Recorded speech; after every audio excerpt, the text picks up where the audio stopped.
नमस्कार सर्व विद्यार्थी मित्रांचे ऋषाली होनराव या ऑनलाईन प्लॅटफॉर्मवरती खूप खूप स्वागत आहे. जसं विद्यार्थी म्हणजे स्पर्धकांनो, तुम्ही पाहू शकताय की राज्य उत्पादन शुल्क आता आपलं अर्थसंकल्पीय अधिवेशन सुरू होतं महाराष्ट्र सरकारचं, राईट? तर त्याच्यामध्ये आपले जे राज्य उत्पादन शुल्क मंत्री आहेत म्हणजे आपल्या ज्या उपमुख्यमंत्री आहेत सुनेत्रा पवारजी, ओके, तर त्यांनी सांगितलं की हो, आम्हाला राज्य उत्पादन शुल्काच्या ज्या जागा आहेत तर त्याच्याशी संबंधित प्रोसिजर सुरू आहे. आता सुरुवात कुठे झाली होती? तर एकनाथ खडसे यांनी त्यांना माहिती विचारली होती, की बाबा आमच्या जळगाव जिल्ह्यामध्ये गोष्टी घडत नाहीयेत. म्हणजे दारूबंदी ही मोठ्या प्रमाणात दारूची विक्री मोठ्या प्रमाणात होते. गस्त घालायला ऑफिसर्स नाहीयेत. मग त्या अनुषंगाने तुमच्याकडे काही स्टाफ वगैरे कमी आहे का? काही प्रॉब्लेम आहे का? असा प्रश्न विचारला होता. तर त्याला उत्तर म्हणून सांगितलं होतं, की असं काहीही नाहीये. आता आपण नवीन भरती करणार आहोत. आता त्यानुसार बघा ही जी आकडेवारी त्यांनी सांगितली तुम्हाला जशी दिसते 1232 जागा ह्या कधीच्या आहेत तर ह्या जुलै 2025 मध्ये आलेल्या होत्या. बरोबर, म्हणजे साधारणपणे आजच्या एक 8-9 महिन्या आधीच्या. त्याच्यानंतर शासनाने काय केलं की नवीन आकृतीबंध म्हणजे नवीन जागा ज्या 1 जानेवारी 2026 पर्यंतच्या ज्या असतील तर त्या जागांसाठी फ्रेशली सगळं काम सुरू आहे. अजून आकडेवारी काही जाहीर झालेली नाही. पण लक्षात घ्या, ही जुलैमध्ये आलेली जी जागा आहे म्हणजे ही ऑब्व्हियसली कुठपर्यंत असणार आहे? फार तर फार असं कन्सिडर करा 31 डिसेंबर 2024 किंवा 31 मार्च 2025 या 2 तारखांमध्ये असणार आहे. मग त्याच्यानंतर सुद्धा जागा वाढलेल्या असतील. सो अप्रॉक्सिमेटली ह्या 1232 जागा नसणार आहेत. तर ह्याच्यामध्ये आपण कन्सिडर करूया साधारणपणे आपल्याला 1800 ते 2000 एवढ्या जागा येण्याची अपेक्षा आहे. कारण की ज्यावेळेस मंत्रिमंडळ एखाद्या गोष्टी किंवा काही मंत्री त्या गोष्टीबाबत उत्तर देतं, विधिमंडळात ज्यावेळेस अधिवेशनामध्ये उत्तर देतं, म्हणजे लक्षात ठेवायचं त्याच्या मागची प्रोसिजर व्यवस्थित सुरू असते. आता ही जी परीक्षा होती ही मागे 2024 ला झाली होती. बरोबर आहे. आता परीक्षा एमपीएससी घेईल किंवा कोड घेईल हे मॅटर नाहीये. पॅटर्न आणि सगळं सेमच राहणार आहे. समजलं? जरी एमपीएससीने घेतली तरी परीक्षे पद्धती तीच राहणार आहे आणि जरी टीसीएस आयबीपीएस कडे गेलं तरी सुद्धा पॅटर्न परीक्षेचं असंच राहणार आहे. त्याच्यामध्ये विशेष असा काही बदल घडणार नाही. तर आत्ताचा हा जो व्हिडिओ आहे तर आपण त्या शब्दांना प्रामाणिकपणे हे करूया की कोणती कोणती पदं आहेत. बघा मी ओव्हरऑल सांगते की राज्य उत्पादन शुल्क, दारूबंदी पोलीस हे अतिशय ल्युक्रेटिव्ह म्हणजे अगदी सगळ्यांना भावणारं पोलीस भरतीची तयारी करणारे माझे जेवढे मित्रमैत्रिणी आहात तर तुम्ही या पदासाठी तर होताच, पण ह्याच्यामध्ये जी 5 वेगवेगळी पदं आहेत ज्याची मागे ऍड आली आणि आता पण येणाऱ्या काळात त्याच डिपार्टमेंटमध्ये किंवा तीच पदं भरण्याची दाट शक्यता राहील तर त्याच्याबद्दल आपण सखोल माहिती संपूर्णपणे ह्या व्हिडिओमध्ये बघणार आहोत. व्हिडिओ शेवटपर्यंत बघा, तुम्हाला समजेल अशा पद्धतीने सोपं सुटसुटीत मी सगळी माहिती तयार करून आणलेली आहे. ओके, आणि मग अभ्यासाची दिशा आपल्याला योग्य रीतीने काय करता येईल, ठरवता येईल. ओके, चलो लेट स्टार्ट. बघा ह्याचं नाव काय, राज्य उत्पादन शुल्क हे विभाग आहे. दारूबंदी पोलीस, ऍक्च्युली त्याला जवान असं नाव आहे. काय आहे? जवान. ओके, दारूबंदी जवान मग आपण म्हणजे पोलीस असं म्हणतो. दारूबंदी पोलीस हे आपल्याला सगळ्यांनी इझिली लक्षात राहणारं नाव आहे. तर शैक्षणिक पात्रता ह्याच्यामधली पदं, शैक्षणिक पात्रता, शारीरिक पात्रता, जाहिरात, अभ्यासक्रम, त्याचं वेतन, ह्या सगळी डिटेलिंग माहिती शेवटपर्यंत पाहण्याची आहे. तुम्हाला व्हिडिओ आवडला तर लाईक करा, मित्रमैत्रिणींबरोबर शेअर पण करा आणि लेक्चर शेवटपर्यंत बघा, एवढीच तुम्हाला एक विनंती आहे. तर बघा पहिली गोष्ट मी विचारली इथे पदांची नावं बघा काय काय आहे. तर इथे एकूण 5 पदं समाविष्ट आहेत. ओके, म्हणजे पहिलं आहे लघु लेखक. आता लघु लेखकाचं नाव जे आहे त्याला म्हटलं जातं स्टेनोग्राफर, स्टेनो. ओके, इंग्लिश नावं लक्षात येतात. लघु टंक लेखक. ओके, काय आहे? लघु टंक लेखक, याला म्हटलं जातं क्लर्क और टायपिस्ट. आपण इंग्लिश नावच लक्षात ठेवूया. त्याच्यानंतर च पद आहे जवान राज्य उत्पादन शुल्क.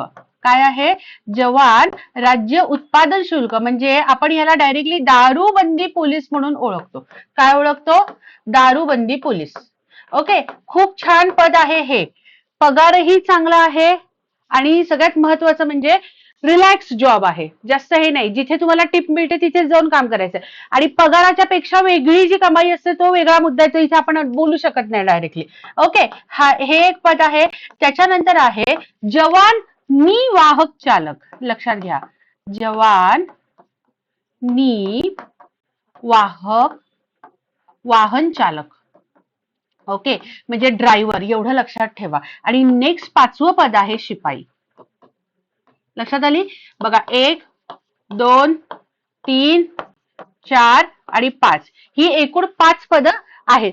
याची परीक्षा किंवा जाहिरात मागच्या वेळेस आलेली होती. सो येणाऱ्या काळात हीच पद असतील, ह्याच्यामध्ये वेगळं नाही. ओके, आता इम्पॉर्टंट काय आहे, सगळ्याची जी पात्रता आहे ना ती आपल्याला पुढे बघायची. म्हणजे एक्झॅक्टली वयोमर्यादा काय काय, पात्रता काय, पद लक्षात आली. पुन्हा एकदा लक्षात घ्या, तुम्ही जर का हा व्हिडिओ आणि सिरियसली अशा सगळ्या परीक्षांसाठी म्हणजे निव्वळ सांगते ते 10वी 7वी 12वी या आधारे जे आहेत ना बाळांनो, तर तुमच्यासाठी ही सुवर्ण संधी असणार आहे. अशी संधी लवकर पुन्हा मिळणार नाही. वनरक्षक पण अशीच जागा आहे बघा. आणि अभ्यासक्रम इक्वल आहे. त्यामुळे जे जे पोलीस भरतीची तयारी करतात किंवा जे पालक माझा व्हिडिओ बघत आहात, जे कोणी तुमच्या घरात भाऊ बहीण कोणी जे कोणी करत असेल तर त्यांना अवश्य हा व्हिडिओ शेअर करा.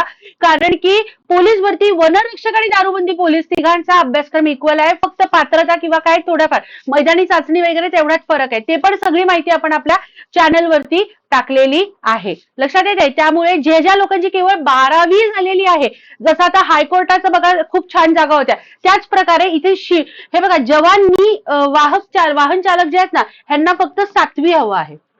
किती? 7वी. बाकी सगळ्याला 10वी हवंय. सगळ्या ह्याला लघुलेखक स्टेनकला 10वी, याला पण हवी आहे 10वी, पोलिसाला पण हवं आहे 10वी आणि शिपायाला सुद्धा आहे 10वी. त्यांनी काय शब्द युज केलाय? माध्यमिक शालांत परीक्षा. तर माध्यमिक शालांत परीक्षा म्हणजे 10वी असते. उच्च माध्यमिक असं म्हटलं असतं तर काय आलं असतं? 12वी आलं असतं. Is that clear? ठीक आहे. शैक्षणिक बघा, तुम्हाला पद आणि त्याची शैक्षणिक पात्रता काय म्हटलंय आपण, ही शैक्षणिक पात्रता, ह्या गोष्टी क्लिअर आहे. 10वी 10वी इथे 7वी आणि शिपायाला सुद्धा 10वी. क्लिअर? 5 पद लक्षात आली. आता पुढे बघूया. बघा, शैक्षणिक पात्रता मी तुम्हाला आता जस्ट सांगितली. 5 पद पुन्हा एकदा हवं तर इथे लिहूया तुमच्या लक्षात राहण्यासाठी. बघा, स्टेनो, त्याच्यानंतर काय बघितलं आपण, क्लर्क किंवा ज्याला आपण टायपिस्ट असं म्हटलं जातं. ओके, ती पद आहे. त्याच्यानंतर आहे पोलीस, दारूबंदी पोलीस. ओके, त्याच्यानंतर ड्रायव्हर आणि मग आहे शिपाई. चला पटकन एकदा रिव्हिजन करा. याची काय काय पात्रता आहे. शैक्षणिक पात्रता जर का बघितली तर इथे आहे 10वी. बरोबर आहे. यांच्यासाठी काय आहे? 10वी. त्याच्यानंतर पोलीस साठी पण काय आहे? 10वी. ड्रायव्हर साठी काय आहे? 7वी. ओके, आणि शिपाई ह्याच्यासाठी आहे 10वी. आता ह्याच्या पलीकडे जाऊन एक एक्स्ट्रा इन्फो ह्याच्यामध्ये सांगते. बघा, ह्या 2 पदाचं वेगळं आहे, या 2 पदाचं वेगळं आणि ह्याचं स्वतंत्र आहे. लक्षात घ्या. ओके, आता स्टेनोची जी परीक्षा आहे इथे काय आहे, स्टेनो आणि हे, तर बघा स्टेनो वाल्यांना 100 शब्द प्रति मिनिट ही अट टाकलेली आहे. ओके, आणि मराठी 30, इंग्रजी 40 हे टायपिंग आहे. आणि ह्यांना म्हणजे क्लर्क वाल्यांना 80 शब्द प्रति मिनिट ही एक पात्रता टाकलेली आहे. समजतंय? म्हणजे एज्युकेशन बरोबर म्हणजे शैक्षणिक पात्रते बरोबर हे सुद्धा 2 मुद्दे लक्षात घ्या. आणि जे पोलीस आहेत जवान, ओके, त्यांना शारीरिक पात्रता, ह्या लोकांसाठी जी आहे एक शारीरिक पात्रता, ती आपण पुढे बघूया. लक्षात येते बाळांनो? म्हणजे एवढं. आता जे ड्रायव्हर आहेत ना यांना हलकं वाहन एक आहे एक्स्ट्रा, हलकं वाहनाचा परवाना पाहिजे. आणि जशी पोलीस भरतीला जे तुम्ही वाहक म्हणून हे करता ना, ड्रायव्हरची जी परीक्षा देतात तर त्याच्यात पण तुम्हाला गाडी चालवण्याचा क्वालिफाईंग टेस्ट आहे. बरोबर आहे. तर ती इथे पण तीच आहे. ठीक आहे. आणि शिपायासाठी ऍज सच काहीच नाही. पुढे आपण जाणार आहोत. त्यांना फक्त 10वी एज्युकेशन असेल तर काय पुढे आहे हे लक्षात घ्या. म्हणजे जर का तुमचा स्टेनोचा कोर्स असेल, शॉर्ट हँड अँड स्टेनो म्हणजे टायपिंग हे जे आहे, तर ह्याच्यासाठी लक्षात घ्या 100 शब्द प्रति मिनिट आणि क्लर्क टायपिस्ट साठी 80 शब्द प्रति मिनिट आणि 10वी. ओके, हे सर्टिफिकेट्स लागणार आहेत जे गव्हर्नमेंट टायपिंग इन्स्टिट्यूट मध्ये असतात. ते मी नेहमी प्रत्येक व्हिडिओमध्ये सांगितलंय, टायपिंग करून ठेवा. आताचे तुमचे ज्या घरामध्ये समजा कोणी 10वी 12वीच्या परीक्षा दिल्या असतील आणि रिकामे इकडे तिकडे फिरत असतील, ज्यांना येणाऱ्या काळामध्ये कुठचा तरी शासकीय जॉब, सरकारी जॉबला बसायचं असेल, तर त्यांनी या सुट्टीचा सदुपयोग करा आणि टायपिंगचे कोर्सेस जॉईन करून घ्या. लक्षात येते? आता आपण बघूया. बघा, इथे वयोमर्यादा. पहिली गोष्ट म्हणजे कोणताही व्यक्ती जो वयाची 18व्या वर्ष असेल तो, तर तुम्ही कुठच्याही कॅटेगरीमध्ये असाल, लक्षात घ्या, कॅटेगरीमध्ये समजा जर का असाल तर तुम्हाला ऍक्च्युली 38 वर्ष, पण मागचा जो पेपर झाला 2024 ला त्यावेळेस तुम्हाला ही वयोमर्यादा 40 मिळालेली आहे. म्हणजे इतर परीक्षांमध्ये जसं वनरक्षकला बघा 32शीच कॅप आहे, पोलीस भरतीला 32शीच कॅप आहे, परंतु दारूबंदीचे जे आहे तर तुम्हाला इथे 40 मागच्या वेळेस मिळाले, पण 38 कन्फर्म. येणाऱ्या एंड मध्ये पण आपण आता बघूया 40 मिळतंय की 38 मिळतंय. ओके, त्याच्यानंतर महत्वाची गोष्ट, मग SC ST EWS वगैरे सगळे. ओके, आता इथे आहेत खेळाडू. बरोबर, खेळाडू लोकांसाठी काय केलेलं आहे तर 43 वर्ष त्यांना कॅप मिळालेली आहे. 38 आणि 43 म्हणजे खेळाडू जो कॅटेगरीमध्ये येतो तो 43 आहे आणि जो ओपन मध्ये आहे त्याला 38च आहे. ओके, त्याच्यानंतर बघा दिव्यांग, भूकंपग्रस्त, आता यांच्या जागाही कमी असतात, पण मी एक सांगून ठेवते. आणि त्याच्यानंतर अनाथ. ओके, या लोकांना सुद्धा वयाची 45 वर्ष एवढी सूट मिळालेली आहे. माजी सैनिक सेम, सेवेचा कालावधी बघा 38 प्लस 3 वर्ष आणि सेवेचा कालावधी जो काही आहे एवढी ह्याच्यामध्ये सूट आहे. ओके, सेवेचा कालावधी आणि ते म्हणजे 38 ओपन वाले, त्याच्यानंतर 43 त्यांना जर का कास्ट मध्ये असेल, प्लस सेवेचा कालावधी आणि 3 वर्षाची सूट, एवढं डिटेलिंग वयोमर्यादा आहे. ठीक आहे, अप्रॉक्सिमेटली लक्षात घ्यायचं. शारीरिक चाचणी हा जो प्रकरण आहे ना, हेच खूप आपल्याला इम्पॉर्टंट आहे. हा, आता पुढे बघूया. मी मगाशी सांगितलं की कोणत्या परीक्षा पद्धती याची आहेत, पण त्याच्या आधी मला असं वाटतं आपण शारीरिक चाचणी जी आहे, शारीरिक पात्रता ती बघूया. पण परीक्षा पद्धती पण सांगायला काही हरकत नाही, म्हणजे लक्षात घ्या. आता मी तुम्हाला 5 पदं सांगितली, बरोबर आहे. तर बघा, पहिलं आहे स्टेनो आणि दुसरं आपण बघितलं होतं क्लर्क म्हणजे लघु टंकलेखक. बरोबर, मग आपण बघितलं इथे पोलीस, दारूबंदी पोलीस, बरोबर आहे. आणि इथे दुसरा त्याच्यासोबत बघितला ड्रायव्हर. हा, थांबा एक मिनिट बघा. आणि इथे शेवटी आहे ते म्हणजे शिपाई. आता तुम्ही बघा, आता शिपायासाठी 10वी आहे, ड्रायव्हरसाठी 7वी आहे. पुन्हा एकदा मी सांगत आहे, त्यामुळे डोंट टेक इट लाईटली. आता स्टेनो प्लस क्लर्क हे असेल तर इथे काय काय आहे तर बघा, सगळ्यांसाठी मित्रांनो विषय कॉमन आहेत. पहिला आहे आपला मराठी, ओके, दुसरा आहे आपला इंग्रजी, हा, तिसरा आहे आपला GK म्हणजे सामान्य ज्ञान, आणि इथे बुद्धिमत्ता चाचणी आहे. लक्षात घ्या, मॅथ्स नाही, अंकगणित गेल्या वेळेसच्या ह्याच्यामध्ये आलेलं नव्हतं. ओके, आता मराठी स्टेनो असो नाहीतर क्लर्क असो, ह्यांना 30 प्रश्न 30 गुण, सेम 30 प्रश्न 30 गुण. आणि शिपाईसाठी मराठीचे प्रश्न 50 आणि 50 गुण. ओके, हे सेम आहे इकडे, 30 प्रश्न 30 गुण, GK 30 प्रश्न 30 गुण, बुद्धिमत्ता 30 प्रश्न 30 गुण, सेम. जवान आणि ड्रायव्हर 30 प्रश्न 30 गुण, सगळीकडे समान आहे.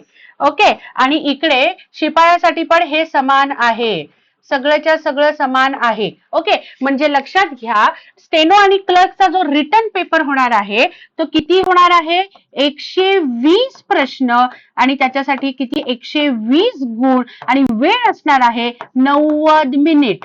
किती आहे, 90 मिनिट. मग इथे काय आहे, इथे पण तसंच आहे, म्हणजे पोलीस जो जवान, राज्य उत्पादन शुल्क जवान जो आहे, म्हणजे ज्याला आपण दारूबंदी पोलीस म्हणतो, तर त्याच्यासाठी सुद्धा 120 प्रश्न प्लस 120 मिनिट, सॉरी 90 मिनिट. किती आहेत, 90 मिनिट, 120 गुण आहेत. ओके, आणि ह्यांच्यासाठी शिपायासाठी 200 प्रश्न आणि त्याला 200 गुण एवढं आहे, आणि त्याला वेळ दिलेला आहे 120 मिनिट.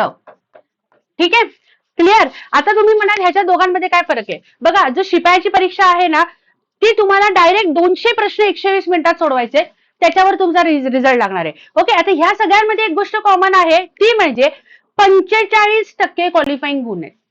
ओके, म्हणजे बघा, हे जे 120 आणि 120 दिसतात, मग 80 मार्क कुठे, तर स्टेनोला टायपिंग आहे 80 गुणाचं. ओके, पण पहिले तुमचं लेखी होणार, आणि ह्या दोन्ही पदासाठी तुम्हाला किमान 45% गुण प्राप्त करावे लागणार. म्हणजे 120 पैकी 45% जर का आपण विचार केला तर किती होतात बघा, 12 48 आणि 6 54. किती होणार आहे, 54 गुण ज्यावेळेस तुम्हाला होणार हे, त्यावेळेस तुम्ही पुढे जाणार. मग शारीरिक चाचणी कोणासाठी आहे, ओके, शारीरिक पात्रता पण आहे आणि आपल्याला मैदानी चाचणी पण आहे. पण ह्या दोन्ही गोष्टी कोणत्यासाठी आहे, तर त्या पोलीस आणि ड्रायव्हरसाठी आहे. ओके, आता तुम्ही स्टेनो आणि क्लर्क ह्या 2 पदांसाठी जर का अभ्यास करत असाल तर एक गोष्ट लक्षात घ्या, तुमच्याकडे टायपिंग सर्टिफिकेट आहे, तुमची टायपिंगची टेस्ट होणार आहे 100 आणि 80. बरोबर, तुमच्याकडे सर्टिफिकेट पाहिजे 30-40 मराठी इंग्रजी. Is that clear? इथे तुम्हाला 54 मार्क मिळाले, तुमची टायपिंग टेस्ट होणार, रिझल्ट लागणार, सुटलात विषय. ओके, क्लर्क सॉरी पोलीस आणि ड्रायव्हर साठी तुम्ही जर का करत असाल तर तुम्हाला 120 पैकी 54 गुण पाहिजे, मग तुम्ही कशासाठी पात्र होणार, मैदानी चाचणीसाठी. पण मैदानी चाचणीला पात्र होण्यापूर्वी काही आपल्याला शारीरिक पात्रता आहेत ते आपल्याला बघायचंय. शिपायाचा तो विषय संपला. शिपायाची सगळ्यात क्रिटिकल गोष्ट म्हणजे काय, 2 तास वेळ दिलाय पण 2 तासात 120 मिनिटात 200 प्रश्न तुम्हाला डील करायचे आहेत. ओके, आता आपण बघूया शारीरिक पात्रता जी पोलीस आणि ड्रायव्हर या पदासाठी पाहिजे. येस, तयार आहात? बघा, आता 2 गोष्टी आहेत. कोणाला आहे मी इथे लिहून ठेवते बघा, जवान, राज्य उत्पादन शुल्क आणि वाहन चालक. बरोबर, या दोघांना दिलेली आहे. आता ह्याच्यामध्ये आपल्याला बघायचं आहे पुरुष आणि महिला. पुरुष आणि महिला. ओके, सगळ्यात पहिली अट येते ती म्हणजे उंचीची. कशाची? उंची. आता पुरुष असेल तर 165 सेंटीमीटर, महिलांसाठी 160 सेंटीमीटर. ठीक आहे. दुसरा मुद्दा ते म्हणजे छाती. आता छाती जी आहे ती पुरुषांसाठी 79 सेंटीमीटर नॉर्मल आणि त्याच्यामध्ये 5 सेंटीमीटर फुगवून, फुगवल्यानंतर 5 सेंटीमीटर. महिलांसाठी ही अट नाही. पण मग ह्याच्यात अजून एक वेगळी अट आहे जी फक्त महिलांसाठी आहे, ते म्हणजे आहे वजन. पुरुष वजनामधून कट आहेत, पण महिला जी कॅन्डिडेट आहे तिचं वजन किमान 50 किलो असलं पाहिजे. किमान 50 किलो. ठीक आहे, ही या 2 पदासाठी आवश्यक असणारी शारीरिक पात्रता. क्लर्क आणि टायपिस्ट साठी जसं टायपिंगचं आहे तसं यांच्यासाठी आहे. शिपाई पदासाठी काहीही नाही. ओके, चलो आता पुढे जाऊया. मैदानी चाचणी जी या 2 पदांचीच होणार आहे. ओके, सिंपल आहे. पोलीस भरतीला काय होत होतं आणि इथे काय, ह्याच्यातला 80 गुणांसाठी होणार आहे. किती गुणांसाठी होणार आहे? 80 गुण. बरोबर, आता हे 80 गुण कसे, तर आपण तेही बघूया. आता इथे आहेत पुरुष आणि इथे घेऊया महिला. सगळ्यांसाठी सारखंच आहे, विशेष काही नाहीये. सारखं म्हणजे प्रोसेस सेम आहे, किलोमीटर्स कमी आहे. बरोबर, सगळ्यात पहिले पुरुषांसाठी एक महत्वाची गोष्ट आहे. येस, ते म्हणजे 1.5 किलोमीटर धावणे. 1.5 किलोमीटर 30 गुण. ओके, आणि म्हणजे 1.5 किलोमीटर साठी. ओके, तुम्हाला इथे पोलीस भरतीला 1600 आहे, इथे 1500. महिलांसाठी 1 किलोमीटर आहे आणि किती गुण आहेत? 30 गुण आहे. आलं लक्षात? दुसरं, तुम्ही किती तिथे धावता? 800 आहे ना? 800 सॉरी 100 मीटर आहे ना? ओके, ते बघा 100 मीटर इकडे पण आहे, याला 30 गुण. आणि इथे सुद्धा 100 मीटरची स्पर्धा आहे, महिलांना सुद्धा, याला सुद्धा आहे 30 गुण. आणि तिसरा सगळ्यांचं आवडतं ते म्हणजे गोळाफेक. ओके, गोळाफेकला इथे किती आहेत? 20 आणि इथेही गोळाफेकसाठी आहेत 20. गोळाफेकसाठी आहेत 20. ओके, आता इथपर्यंत मुद्दे क्लिअर आहेत. एक गोष्ट माझी परीक्षा पद्धतीमध्ये सांगायची राहिली, मला जस्ट आता क्लिक झाली, ती म्हणजे हे सगळं बरोबर आहे पण ह्याला 1/4 म्हणजे 25% निगेटिव्ह मार्किंग आहे. काय आहे? 25% निगेटिव्ह मार्किंग. म्हणजे आता काय ते समजून घ्या. निगेटिव्ह मार्किंग म्हणजे काय, तर बघा 4 प्रश्न चुकले 1 मार्क वजा. ओके, काय म्हटलं? 4 प्रश्न चुकले 1 मार्क वजा. आता मी तुम्हाला प्रॅक्टिकली याच्यामध्ये थोडंसं समजवण्याचा प्रयत्न करते. ओके, बघा काय म्हटलेलं आहे. आता तुम्ही सोडवले 80 प्रश्न. फॉर एक्झाम्पल मी डेमो सांगते. 80 पैकी तुमचे बरोबर आले 60, म्हणजे चुकले किती? 20 चुकले. बरोबर, आता किती बरोबर आलेले होते? 60 बरोबर आले. किती बरोबर आले? 60. 60 मार्क पक्के झाले. पण 20 प्रश्न तुमचे चुकले. मग आता 20 ला 4 ने भागायचं, मग किती आले? उत्तर 5. मग 60 मधून 5 गेले, उत्तर आलं 55. समजलं? 55 जरी मार्क मिळाले तरी तुम्ही काय झालेले आहात, क्वालिफाय झालेले आहेत. 4 प्रश्न चुकले की 1 मार्क गेला. समजलं? ह्याच्याबद्दल आपण डिटेलिंग नंतर, म्हणजे तुम्हाला कधी अडचण आली तर मला फोन करून विचारा, आपण त्याच्यावर डिटेलमध्ये बोलू. बाकी तर मी सगळ्या गोष्टी तुम्हाला व्यवस्थित सांगितलेल्या आहेत. आता सगळ्यात ल्युक्रेटिव्ह गोष्ट जी असते ते म्हणजे वेतन. समजून घेऊया.